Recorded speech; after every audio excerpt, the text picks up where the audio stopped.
اور قیمتی سے قیمتی پتھر لگا لیں اس کے اوپر، اطلس و دیبا کا کام اس کے اوپر کروائیں، اور اس کے اوپر اعلیٰ سے اعلیٰ سونے اور چاندی اور طلا کا کام کروائیں، لیکن پتھروں سے بنا ہوا سادہ سا گھر بیت اللہ جس کو نسبت میرے رب سے ہے، بھلا کوئی کوٹھی، کوئی محل، کوئی قصر جو ہے وہ اس گھر کی عظمت کو چھو سکتا ہے؟ اس لیے کہ وہ بیت اللہ ہے، تو وہ قوم جتنی بھی سربلند کیوں نہ ہو، اللہ نے اس اونٹنی کو اعزاز یہ دیا تھا ناقۃ اللہ، وہ اللہ کی اونٹنی تھی۔ اچھا، انہوں نے اس کی توہین کی، اس کے پاؤں کاٹ دیے، تو اس اونٹنی کا ایک بچہ تھا، اس نے چیخ ماری، درد سے جب وہ چیخا تو اللہ کا عذاب آ گیا اور یہ عذاب میں مبتلا ہو گئے۔ اللہ اکبر۔ قوم عاد کا جو حال ہوا، قوم سمود کا پھر جو حال ہوا، وہ زمانے نے دیکھا۔ آگے ارشاد فرمایا فرعون ذی الاوتاد، وہ فرعون جو کیلوں والا تھا۔ یہ ذی الاوتاد اس کو کہا گیا، اس کی کئی مفسرین نے وجہ بیان کی ہیں۔ اس کا اتنا بڑا لشکر تھا کہ لشکر میں جہاں پڑاؤ کرنا ہوتا، اس لشکر کے لیے جو خیمے لگائے جاتے، اس خیمے کی تنابیں جن کیلوں کے ساتھ باندھی جاتی، 70 اونٹ ان کیلوں کو اٹھا کے چلتے تھے، اس لیے کہا گیا یہ میخوں والا فرعون ہے۔ یا مفسرین نے کہا دوسری وجہ یہ ہے کہ جو فرعون کی بات نہ مانتا تو اس کو جو ہے وہ لٹا کر کے اس کے ہاتھوں اور اس کے پاؤں کے اندر میخیں ٹھونک دیتا تھا، نام پڑ گیا میخوں والا فرعون۔ تو جس کو اتنا ناز تھا کہ کوئی میری جھوٹی خدائی سے سر کیوں پھیرے، اور اس کو وہ عبرتناک سزا دیتا تھا، پھر فرعون وہ نیل کی موجوں میں بے بس تھا اور ہاتھ جوڑ کے کہہ رہا تھا آمنت برب موسیٰ، میں اب موسیٰ کے رب پہ ایمان لاتا ہوں، لیکن پھر اس وقت اس کا ایمان لانا فائدہ بخش نہ ہوا۔ تو اللہ فرماتا یہ سب کچھ تم دیکھ چکے ہو۔ الذین طغوا فی البلاد، یہ وہ لوگ ہیں قوم عاد، قوم سمود اور فرعون جنہوں نے شہروں میں سرکشی کی، اللہ کے حکموں کو توڑا، جھوٹی خدائی کے دعوے کیے۔ پھر کیا ہوا؟ فَأَكْثَرُوا فِيهَا الْفَسَادَ، پھر انہوں نے بہت زیادہ فساد پھیلا دیا۔ اللہ تعالیٰ جل شانہ نے ان کی شر کو، ان کے فساد کو، جو وہ کرتے رہے اللہ دیکھتا رہا، لیکن جب حد سے زیادہ ہی بڑھنے لگے فَصَبَّ عَلَيْهِمْ رَبُّكَ صَوْتَ عَذَابٍ، تو پھر تیرے رب نے ان پر اپنے عذاب کا کوڑا برسایا۔ پھر جو ان کا حال ہوا، اللہ اکبر، ان ربک لبالمرصاد، بے شک تمہارے رب کی نظر سے کچھ غائب نہیں ہے، تمہارا رب تمہارے ایک ایک عمل کو، ایک ایک کرتوت کو دیکھ رہا ہے۔ اے قریش مکہ، تم کیا ہو؟ تمہاری کیا حیثیت ہے؟ عاد و سمود کی بستیاں تمہارے رب نے الٹ کے رکھ دی، تمہارے رب نے فرعون جس کو جھوٹی خدائی کا گھمنڈ تھا لشکر سمیت نیل کی موجوں میں ڈبو دیا، تو کیا تم باقی رہو گے؟ اس لیے ان کہانیوں کو بیان کیا۔ فَصَبَّ عَلَيْهِمْ رَبُّكَ صَوْتَ عَذَابٍ إِنَّ رَبَّكَ لَبِالْمِرْصَادِ۔ یہ کہانی بیان کرنے کے بعد انسان کی ایک کج فکری پر اللہ تعالیٰ نے کتنی خوبصورت جو ہے وہ چیز ارشاد فرمائی۔ فَأَمَّا الْإِنسَانُ إِذَا مَا ابْتَلَاهُ رَبُّهُ فَأَكْرَمَهُ وَنَعَمَهُ فَيَقُولُ رَبِّي أَكْرَمَنِ۔ انسان کی فطرت ہے جب اللہ تعالیٰ اس کو رزق دیتا ہے، دولت کے دروازے اس کے لیے کھولتا ہے، اس کو جاہ و منصب ملتا ہے، اور یہ اللہ تعالیٰ اس کو جاہ و منصب دے کے، دولت دے کے، اس کو پیسہ روپیہ دے کے اس کی آزمائش کرتا ہے، لیکن اس کو آزمائش نہیں سمجھتا۔ فَيَقُولُ، کہتا ہے ربی اکرمن، میرے رب نے مجھے عزت دی ہے، وہ اس کو عزت سمجھ لیتا ہے اور کہتا ہے کہ میں اللہ کا محبوب ہوں، مجھے اللہ پسند کرتا ہے تو اس لیے مجھے دولت دی ہے، ورنہ میں غربت کی چکی میں پس رہا ہوتا۔ وہ دولت کو جو ہے وہ عزت سمجھتا ہے، حالانکہ اللہ نے بطور آزمائش اس کو دولت دی ہے۔ جب کسی بندے کو پوچھا جائے نا بتا کیا حال ہے، تو اگر اس کے پاس دولت کے انبار ہو، کہتا ہے بڑا فضل ہے اللہ کا۔ اچھا کیا فضل ہے اللہ کا؟ تو تہجد کی نماز بھی پڑھنے لگ گیا؟ نہیں، میں تو 5 بھی نہیں پڑھتا۔ اچھا کیا فضل ہے کہ اللہ نے تجھے یہ کرم کر دیا کہ تیری زبان پہ جھوٹ نہیں آتا؟ نہیں، میں تو صبح شام جھوٹ بولتا ہوں، ٹیکس بھی چوری کرتا ہوں، میں تو سب کچھ کرتا ہوں، تو پھر کیا فضل ہے؟ کہتا ہے مجھے دولت دے دی گئی۔ تو یہ انسان کی فطرت ہے کہ دولت جو مل جائے اس کو فضل الہی سمجھتا ہے، وہ ناجائز طریقے سے بھی لے تو اس کو بھی فضل سمجھتا ہے۔ کبھی آپ نے دیکھا ہوگا کہ سراسر کمائی حرام کی ہے، ناجائز فروشی کے ساتھ، رشوت کے ساتھ، اور کیا کیا دھندے کے ساتھ اس نے جو ہے وہ دولت کمائی، اور عالی نصب کوٹھی بنا کے اوپر لکھ دیا ھذا من فضل ربی، یہ میرے رب کا فضل ہے، حالانکہ یہ تو قہر تھا، آزمائش تھی اس کے اوپر، لیکن وہ شیطان نے اس کو جس راستے پہ لگایا اور شیطانی دھندے کے ساتھ جو اس نے دولت کمائی، اس کو بھی یہ فضل ربی قرار دے رہا ہے اور سمجھتا ہے کہ واقعی میں رب کا فضل ہے۔ نہیں، اللہ فرماتا ہے ایسا نہیں ہے، یہ اس کی کج فکری ہے۔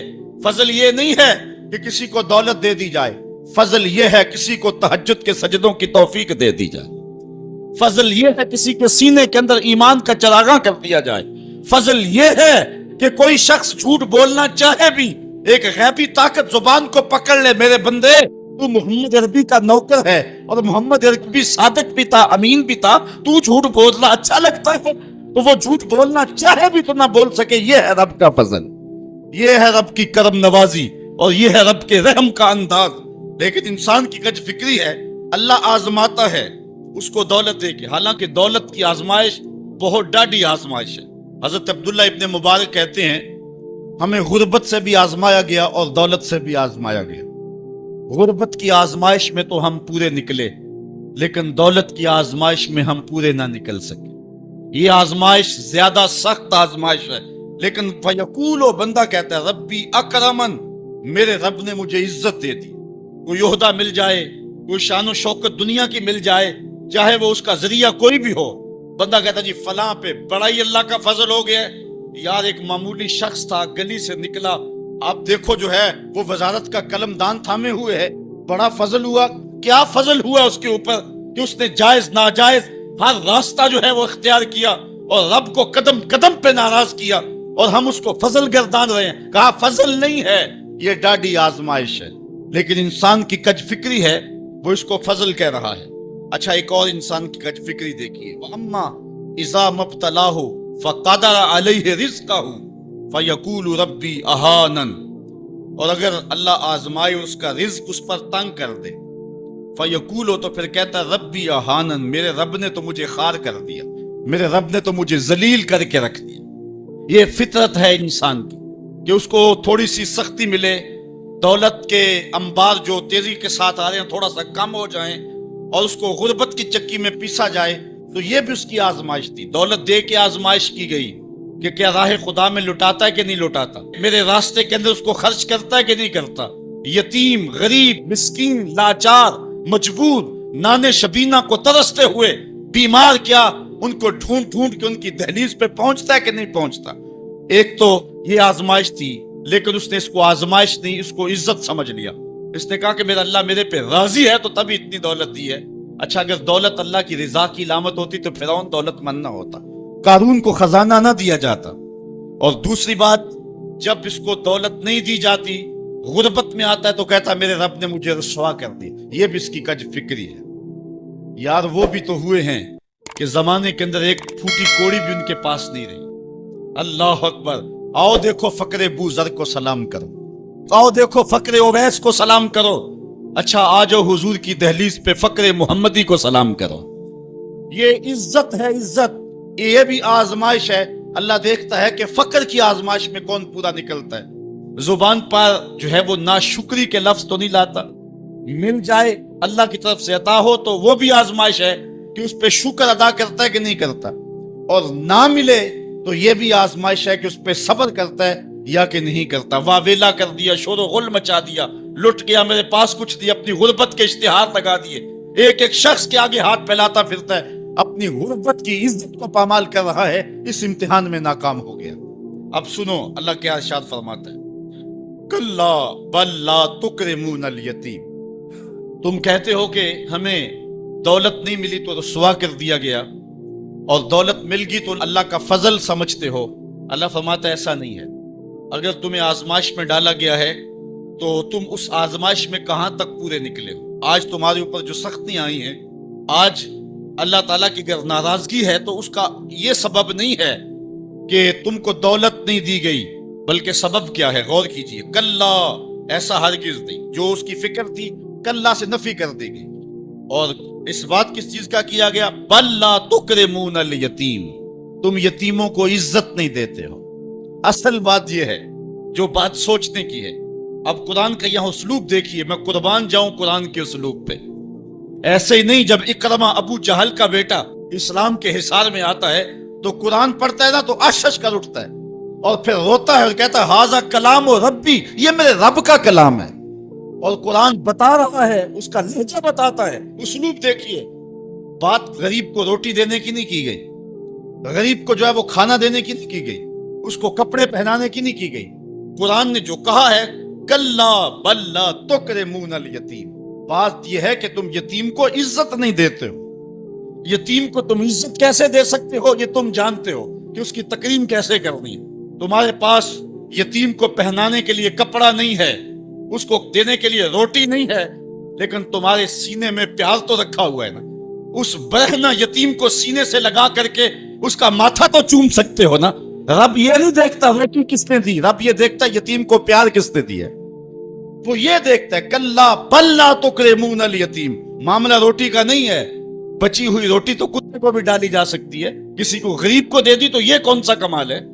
جو دیگیں بچ گئی وہ مدرسے میں بھیج دی، یہ کمال کی بات نہیں ہے۔ وہ گندگی کے ڈھیر پہ بھی تو پھینکتی تھی، خراب ہو جاتی، 2 گھنٹے اور پڑی رہتی۔ معاملہ یہ نہیں ہے، معاملہ تکریم کا ہے۔ اب وہ بھی سوچیں، عید آ رہی ہے، مینڈکوں کی طرح نکلیں گے سماجی رہنما اور سماجی کارکن، اخباروں میں تصویریں چھپیں گی، غریب عورتیں لائن میں لگی ہوئی ہیں، غریب مرد لائن میں لگے ہوئے ہیں، اور جو ہے وہ صاحب جو ہے وہ ایک ایک توڑا آٹے کا، ایک ایک تھیلا آٹے کا دے رہے ہیں، اور 10 جو ہے وہ فوٹوگرافر تصویر کھینچ رہے ہیں۔ اگلے دن 15 اخباروں کے اندر تصویریں لگی ہوئی ہیں۔ میں اس دن بھی کہا تھا کہ اس انداز کے ساتھ غریبوں کی غربت کا اشتہار لگانے والا سوچے کہ اس لائن میں اگر اس کی بیٹی کو کھڑا ہونا پڑے تو اس کا پھر انداز کیا ہو۔ بات یہ نہیں، بات تکریم کی ہے، کلا بل لا تکرمون الیتیم۔ آئیے تمہیں میں کہانی سناؤں۔ آقا کریم علیہ السلام جا رہے تھے عیدگاہ کو، راستے کے اندر ایک یتیم کھڑا تھا، اور آقا کریم نے کہا کہ بیٹے آج تم یہاں کھڑے ہو، کہا فلاں غزوے میں میرا باپ شہید ہو گیا تھا، میری ماں کا سایہ بھی میرے سر پہ نہیں ہے، لوگ اپنے گھروں میں ہیں، میں کس دہلیز پہ جاؤں۔ اچھا انتظار ہو رہا ہے عیدگاہ میں، حضور نے یتیم کو سینے سے لگایا، گھر لے گئے اور سیدہ فاطمہ سے کہا کہ جس طرح کا لباس حسنین کو پہنایا ہے اس کو بھی پہناؤ۔ اللہ اکبر۔ اور اس کو کھانا کھلایا اور سب کچھ اس کی تکریم کرنے کے بعد حضور نے پھر جو ہے وہ اس کو عزت دینے کے لیے، اس کی تکریم دینے کے لیے حضور علیہ السلام نے اس کو فرمایا اما ترضى ان محمدن ابوکا، بیٹے کیا تو پسند نہیں کرتا کہ محمد تیرا باپ لگے، وہ عائشہ تا امو کا، اور عائشہ تیری ماں لگے، وہ فاطمہ بنت محمد اختو کا، اور فاطمہ تیری باجی لگے۔ اس نے کہا یہ اعزاز مل جائے تو مجھے اور کیا چاہیے؟ تو کہا آج کے بعد یہ رشتے تیرے ہوئے۔ ایک انگلی سے حضور نے حسنین کو تھاما ہوا ہے اور دوسری انگلی سے اس یتیم بچے کو تھاما ہوا ہے۔ جب حضور عیدگاہ کی طرف بڑھ رہے ہیں تو اور بچے بھی اپنے ماں باپ کے ساتھ جا رہے ہیں۔ وہ بچہ زبان حال سے کہتا ہے تھا تو یتیم، آج یتیمی کا مزہ ہی نہیں آ گیا ہے کہ حضور کی انگلی تھام کے جا رہا ہوں۔ تو یتیم کی تکریم کا مسئلہ ہے، اس کو عزت نفس دینے کا مسئلہ ہے۔ یتیم کو لوگوں کے اندر کھڑا کر کے اس کو اعزاز دیتے ہو، وہ اعزاز نہیں ہے، وہ رسوائی ہے۔ مجھے 1 سال قبل ایک ایسی تقریب میں لوگ کھینچ کر کے لے گئے جہاں وہ آج کل اجتماعی شادیوں کا رواج ہے، تو میں بڑی معذرت کی، میرے لیے مشکل ہوگا کیونکہ مجھے اندازہ تھا اس تقریب کا، لیکن میں کبھی گیا نہیں تھا پہلے۔ تو میں جب اس تقریب میں پہنچا تو یقین جانے کہ 2 دن تک جو ہے وہ میں بے چین رہا ہوں۔ میں کہتا ہوں غریب سے غریب آدمی ہوتا ہے نا، اس کو معاشرے میں پروٹوکول اعزاز نہ بھی ملے تو شادی والے دن تو مہمان خصوصی وہی ہوتا ہے نا، اس دن تو سارے اس کے چہرے کو ہی دیکھتے ہیں۔ لیکن ان دولوں کو بھی جو ہے وہ لائن پہ بٹھایا ہوا تھا اور اوپر مہمان خصوصی کوئی اور بیٹھے تھے۔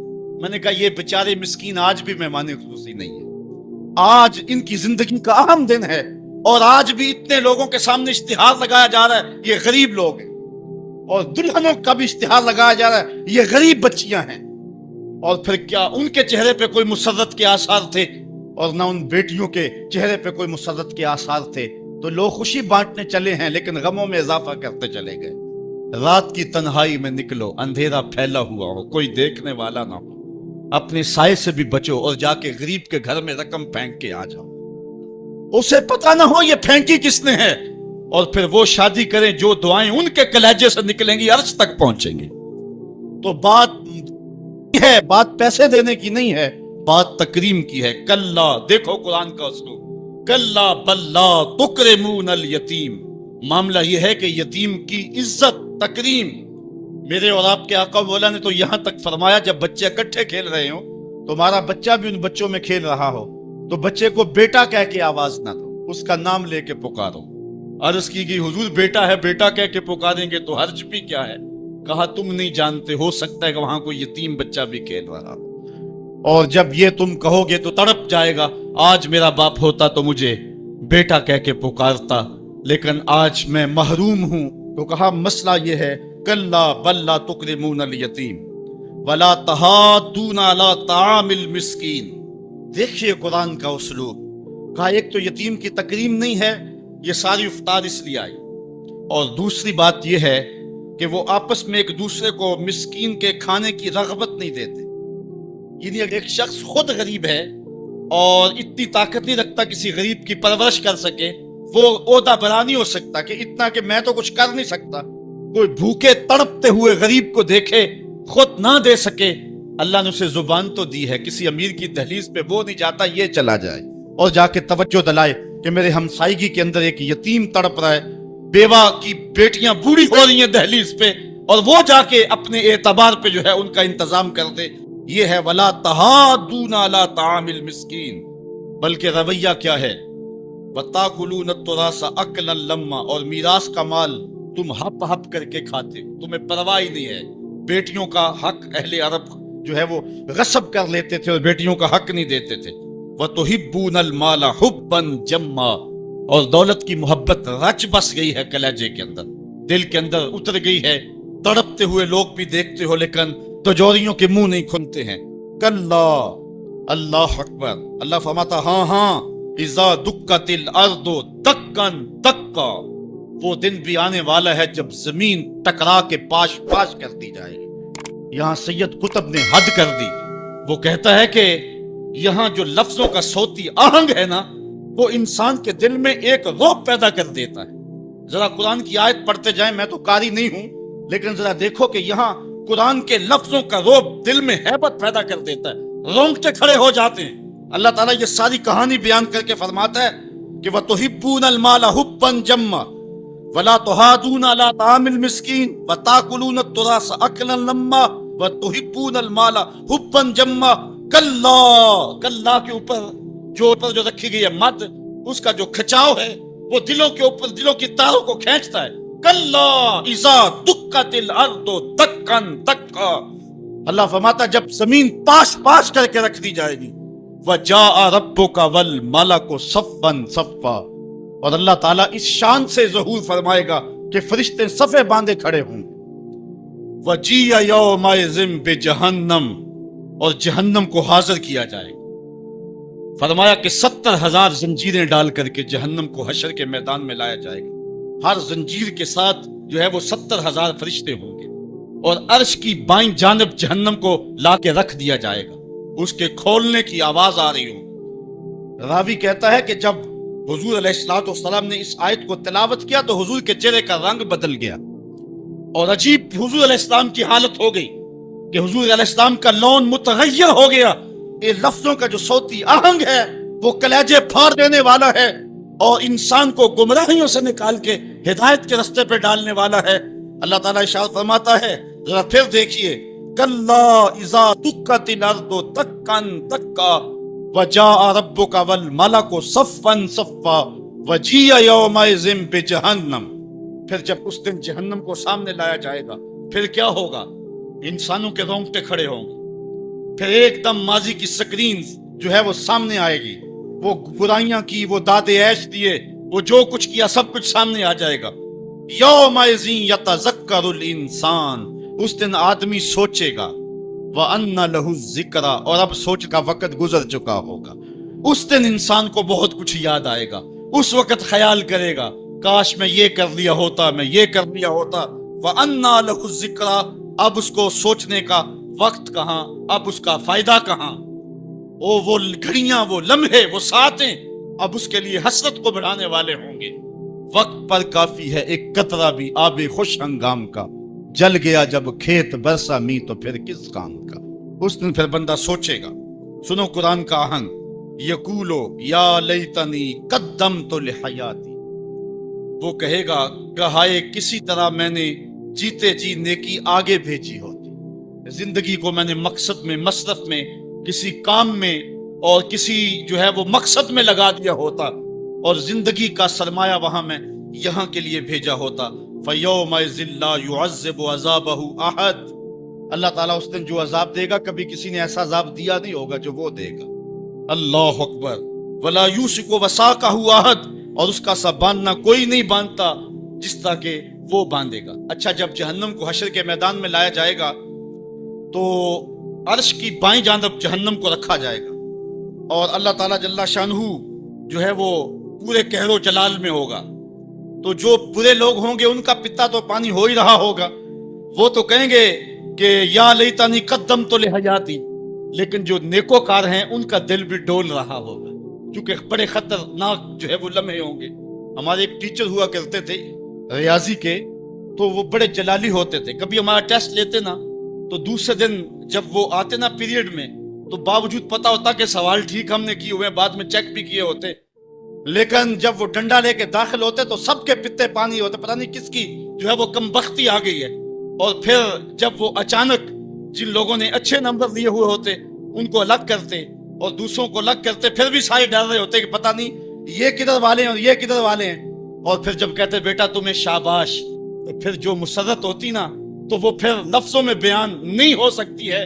اللہ تعالیٰ فرماتا ہے کہ اس دن پھر کیسا منظر ہوگا، ذرا غور کیجئے کہ جہنم سامنے ہے، اللہ پورے جلال پہ ہے، اور نیکوکار بھی بدکار بھی کھڑے ہیں، کلیجے سینے میں کانپ رہے ہیں۔ پھر اللہ تعالیٰ جو نیکوکاروں کا ان کو الگ کیا کر کے کہے گا، ایک نغمہ نہیں چھڑ جائے گا، یا ایتھا النفس المطمئنہ، اے مطمئن نفس، اے اطمینان والی جانو، ارجعی الی ربک، تم رب کی طرف آ جاؤ، تم اپنے رب کی طرف آ جاؤ، راضیۃ مرضیہ، اس حال میں تمہارا رب تم پہ راضی ہے اور تم اپنے رب پہ راضی ہو۔ یہاں مفسرین فرماتے ہیں کہ رب کا بندے پہ راضی ہونا یہ بھی بڑی بات ہے، لیکن بندے کا رب پہ راضی ہونا یہ بہت بہت بڑی بات ہے۔ بندہ تو راضی ہوتا ہی نہیں، بندہ تو دنیا پہ دیکھ لو راضی نہیں ہوتا، لیکن اس دن کیسا منظر ہوگا بندے کے راضی کا انداز فی ظلال القرآن میں دیکھیے۔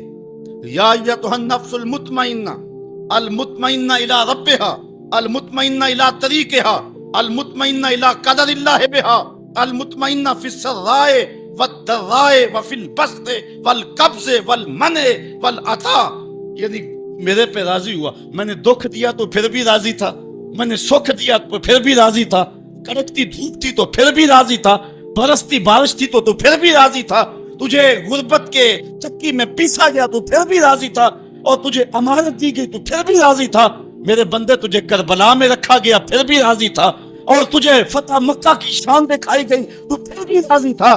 جب میرا بندہ میرے ہر کام پہ راضی ہوگا، اللہ اکبر، تو اللہ کہے گا میرے بندے آ جا ادھر، یا ایتھا النفس المطمئنہ ارجعی الی ربک، تو اپنے رب کی طرف آ جا۔ اچھا، راضیۃ مرضیہ، تو رب پہ راضی اور رب تیرے پہ راضی۔ حضور علیہ السلام نے ارشاد فرمایا کہ جب اللہ اپنے خاص بندوں کو جنت عطا کر دے گا تو اللہ تعالیٰ بندوں کو کہے گا کہ اے میرے بندو، کیا تم میرے اوپر راضی ہو؟ تو بندے کہیں گے مالک وما لنا، ہمیں کیا ہے، ہم کیوں راضی نہیں ہو سکتے؟ بندوں کو تو تصور بھی نہیں ہوگا جو جنت میں ملے گا۔ ایک بندے کی آرزو ہو کہ اسے 2.5 مرلے کا پلاٹ مل جائے تو اس کو کوئی 50 مربع لاٹ کر دے تو وہ تو خوشی سے پاگل ہو جائے، تو بندے کو تو تصور بھی نہیں ہوگا۔ حضور نے ارشاد فرمایا سب سے آخر میں جو شخص جنت میں جائے گا میں اس شخص کو جانتا ہوں، جہنم کے رگڑے سے کہ جب باہر نکلے گا نا تو اللہ تعالیٰ اس کو بلائے گا، کہے گا بندے بتا کیا مانگتا ہے۔ بندے نے زندگی میں کئی منصوبے بنائے ہوتے ہیں کہ یار یہ مل جائے، ساری زندگی میں خواہشیں تو پوری نہیں ہوتی۔ وہ غالب نے کہا تھا ہزاروں خواہشیں ایسی کہ ہر خواہش پہ دم نکلے، بہت نکلے میرے ارمان لیکن پھر بھی کم نکلے۔ وہ جتنی آرزو ہیں کبھی بھی زندگی میں آئی ہوئی ہوں گی، وہ کہے گا مالک یہ بھی دے دے، یہ بھی دے دے۔ اللہ کہے گا لاکا ما تمنیتا، اچھا جو تو نے مانگا میں نے تجھے سب کچھ دے دیا۔ بندہ تو اس پہ راضی ہوگا۔ اللہ فرماتا ہے یہ تو نے مانگا میں نے دیا نا، اس کے علاوہ جتنی زمین ہے یہ 7 بر اعظموں پہ پھیلی، اس سے 10 گنا زمین بھی جنت میں تجھے الاٹ کر دی۔ بندہ کہے گا یا رب اتسخر وانت المالک، مالک تو بادشاہ ہو کے مجھ سے مذاق کر رہے، بندے کے تو گمان بھی نہیں ہوگا کہ اتنا کچھ ملے گا۔ جب یہ بات حضور نے بیان فرمائی فضاحک النبی حتی بدت انیابہ، حضور اتنا مسکرائے کہ حضور کی داڑھیں نظر آنے لگی۔ اس کو تو یہ گمان تھا کہ برابر برابر بھی چھوٹتا ہوں تو جنت میں کسی دروازے کی چوکیداری بھی مل جائے تو غنیمت ہے۔ اتنی تو دولت جو ہے وہ اوباما کے پاس بھی نہیں ہے، پوری دنیا کے مالیاتی اداروں کے پاس بھی نہیں ہے، اتنی حکومت تو کائنات میں کسی حکمران نے نہیں کی ہے جتنا تخت و تاج کا مالک اس سب سے آخری شخص کو بنا دیا جائے گا۔ جب سب سے کم پراپرٹی جنت میں جس کی ہے وہ اتنی جگہ کا مالک ہوگا، پھر داتا گنج بخش علی حجویری کی جاگیروں کا عالم کیا ہوگا، پھر انبیاء کی جاگیروں کا عالم کیا ہوگا، امام الانبیاء کی جاگیروں کا عالم کیا ہوگا۔ اتنا کچھ دینے کے بعد میرے بندے کیا تم میرے پہ راضی ہو؟ اللہ تعالیٰ جب بندوں سے پوچھے گا تو بندے کہے گے مالک ہمیں کیا ہوا کہ ہم راضی نہ ہو، ہم تو جو ہے وہ پھولے نہیں سما رہے۔ تو اللہ تعالیٰ فرمائے گا تمہیں ایک اور چیز دینے لگا ہوں۔ تو بندے جنت میں کسی کمی کو محسوس نہیں کریں گے، کہیں گے مالک اور کیا چیز رہ گئی ہے؟ تو اللہ تعالیٰ فرمائے گا بندو وہ چیز یہ ہے کہ میں تمہارے اوپر راضی ہو گیا ہوں، اب کبھی بھی ناراض نہیں ہوں گا۔ تو پھر جو مسرت ہوگی وہ دیدنی ہوگی۔ یا ایتھا النفس المطمئنہ ارجعی الی ربک راضیۃ مرضیہ فادخلی فی عبادی، میرے خاص بندوں میں داخل ہو جا، وادخلی جنتی، اور میری جنت میں داخل ہو جا۔ سورۃ الفجر انسان کو کھینچ کر کے مالک کی دہلیز پہ لے آتی ہے، اور نفس مطمئنہ جو ہر حال میں اللہ پہ راضی ہو۔ میں نے ایک روایت میں پڑھا ہے کہ جو حضرت مولا کائنات سید علی المرتضیٰ سے مروی ہے، فرماتے ہیں کہ جو شخص اللہ کے عطا کردہ تھوڑے رزق پہ راضی ہو گیا، اللہ قیامت کے دن اس کے تھوڑے عملوں پہ راضی ہو جائے گا۔ تو آج اس پہ راضی ہو جاؤ، وہ تم پہ راضی ہو جائے گا۔ اللہ نے توفیق دی تو یہ 10 دن مجھے اور آپ کو نصیب ہوئے، اور اب دعا کا مرحلہ